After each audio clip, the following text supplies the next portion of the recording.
Alam mo ba na ang iyong anak ay may kakayahang magbasa sa loob lamang ng 20 araw na daig pa ang isang grade 1 level pag hindi mo muna ituturo sa kanya ang alphabet?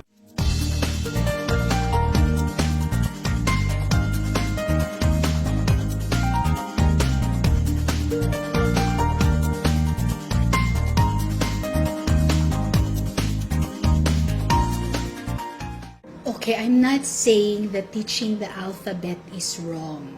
Okay, because why? I learned how to read through the alphabet.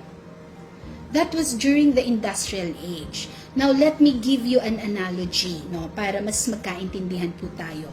During the industrial age, in order for us to work on our thesis or yung mga reports namin, we need to use the typewriter. Yung mga office work, kailangan po namin gumamit ng typewriter. I don't know if you're familiar with the typewriter or you've seen one. Pero nung panahon po namin, totally dependent kami sa typewriter to make reports, to do our thesis. At pag nagkamali ka, or meron kang hindi magandang naisulat or hindi angkop na naisulat sa kalagitnaan, kailangan mong ulitin, no? So, ang tagal bago mo matapos ang isang output. But now, during the information age, we're already using the computer. Kasi kailangan po natin gawin ang isang bagay ng mas mabilis at mas efficient, diba? So, it's easy to edit, it's easy to save, it's easy to revise and duplicate. So, hindi na po natin gagamitin yung typewriter. Pero hindi natin din pwedeng sabihin na mali yun. Kasi nung panahon pong yun, angko po yun, it served its purpose. Pero ngayon, hindi na po siya pwede. Obsolete na siya. You're not going to use it anymore. Let me give you another analogy or example. Okay, balik ulit tayo dun sa industrial age. During that time, if we have an emergency or a message that we want to immediately communicate to our loved ones, diba? Kailangan nating mabilisang makarating sa kanila.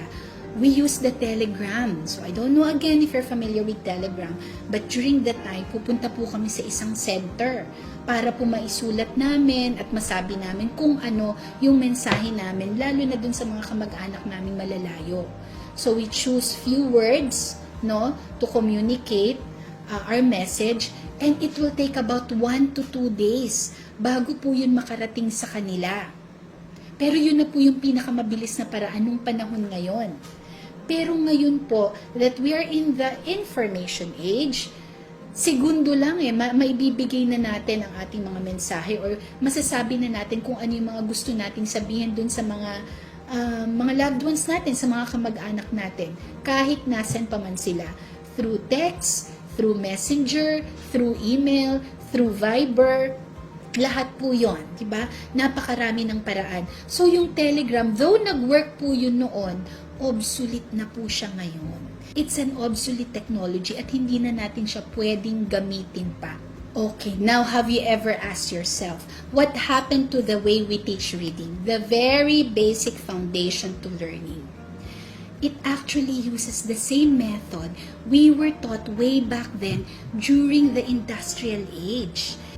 During my time, we have to reach the age 7 before we go to school. Diba? Maghihintay ka, dapat 7 years old ka na. At dun ka palang uumpisahang turuan magbasa. Okay lang during the time, during the industrial age, because life was slower, distractions were lesser. Simple lang at mabagal lang ang buhay noon. But now we have to learn to accept the fact that we are already in the information age. Exactly where our children belong.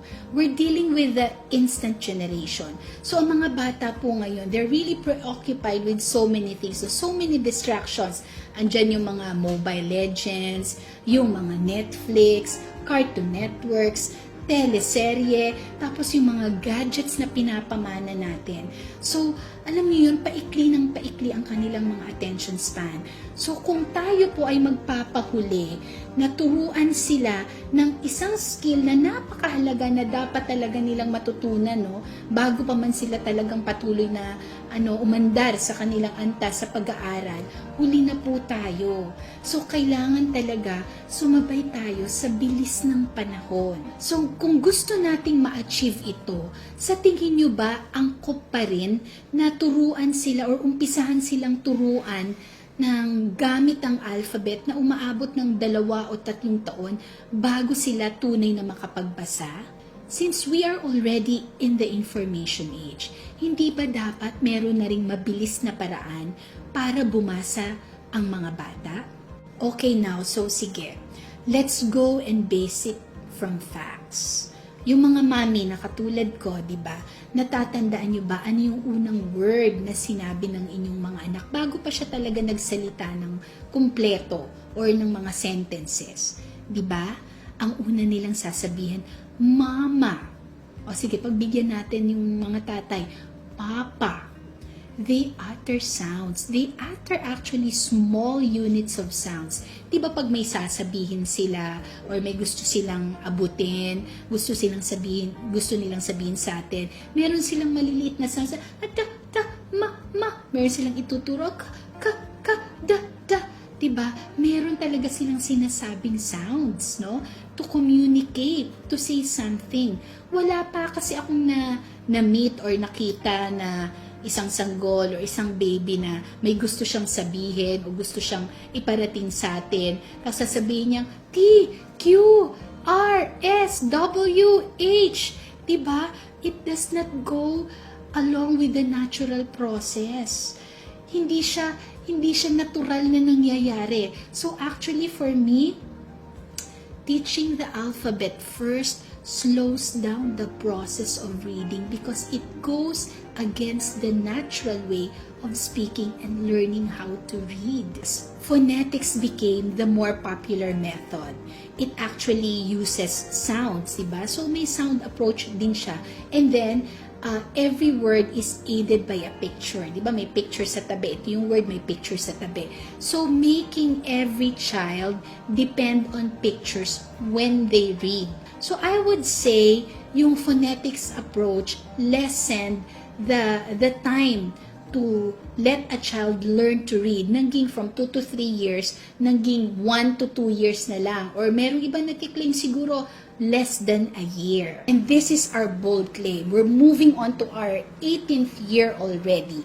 We have developed a research-based program that could synergistically teach a child to read in 20 days or even less. Money back guarantee. And we're not talking about phonetics approach here. Yes, may mga nagsasabi po na we're just doing promotion or pinopromote lang namin itong produkto namin, nagmamarket lang kami. Pero 18 years na po and we have proven our program. We have thousands of testimonies rallying behind this claim. So I believe this is a story to tell. And you know what? When we launched it in June, we were so surprised with how astonishing the results were. Here are some of the good things they have to say about it. Pinaka-importante na basic na matutunan ng isang child is we got it from the instant reader Bacoor. Hindi mo siya maiisip. Hindi mo maiisip na, ay, ang laki na pala ng binayad ko dun. Kasi, actually, kulang pa nga yun. Dahil nga, by yung matuto yung anak mo ng ganong kabilis, ng ilang days lang na nakakabasa ng 4-letter word, masyado pa siyang mura para doon kasi ang hirap talagang turuan. Nakakatawa kasi si Sam talagang nakakabasa na. Sabi ko, para namang ano to? Sabi ko, ano ba ito, nag-magic ba yung instant reader? Sabi ko, ilang buwan ko itong itinuturo sa kanya, hindi natin makuha-kuha. Tapos, kung iisipin natin, 20 days, wala pang 20 days, nakakabasa na si Sam. Hindi lang siya just a class. Parang talagang learning experience sa bata. Na, at saka hindi na pe-pressure ang bata na magbasa. Kumbaga, siya mismo, alam niya na natututo siya, alam niya na masaya siya. Diba? Kaya nga, natuturo pa niya sa younger sister niya. So, doon ako bumibili. Sobrang bilib ako talaga. Yun nga, nakalabas niya yung ano ng anak namin, yung kanyang, siyempre, yung potential niya nandun. Kumbaga, kung ako tatanungin mo ngayon, sasabihin ko na itutuloy na niya. Kasi decided na ako kasi para sa akin isang magandang investment ito eh. Isipin nyo, hindi pa siya pumapasok sa school. Pero nandun na yung kakayahan niya na pag pumasok siya, ready na siya. 100% nire-recommend ko instant language. Kasi doon nabuulit ang anak ko.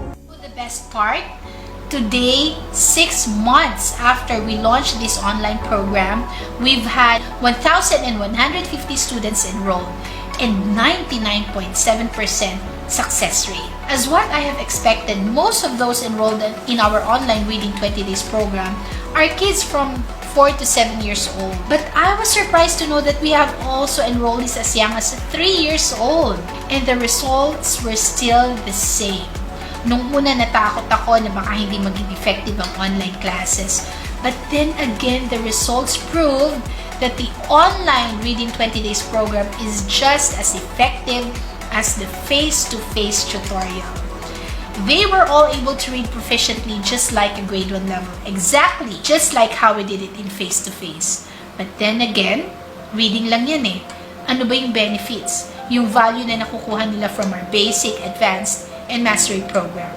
It's actually confidence. Watch this video as one of our students na 3 years old pa lang nakapagbasa na. Now answer the question. Where did the 3 girls go yesterday? At the zoo. What did the do at the zoo? Feed the giraffe. Did they girl have a good time at the zoo? Yes! Yeah! So as the pandemic year comes to a close, I would like to reassure you, my hope, my reason to be positive at hindi magiging hindrance ang pandemic para matupad ang na-envision ko para sa maraming bata. Hindi ako nagkamali sa aking desisyon and the whole Instant Reader team didn't regret going online. Kaya online na rin ang Reading 20 Days program para maipagpatuloy ang nasimulan at makapagbigay pag-asa para sa maraming mga kabataan. Whether we go back to what we used to before or get used to the new normal, there's no stopping me. There's no stopping our team in teaching the world to read the fastest and most effective way, face-to-face man or virtual. And if you're still watching, that means you're a mom or a teacher to a child who still can't read. So allow us to guide you through the step-by-step process.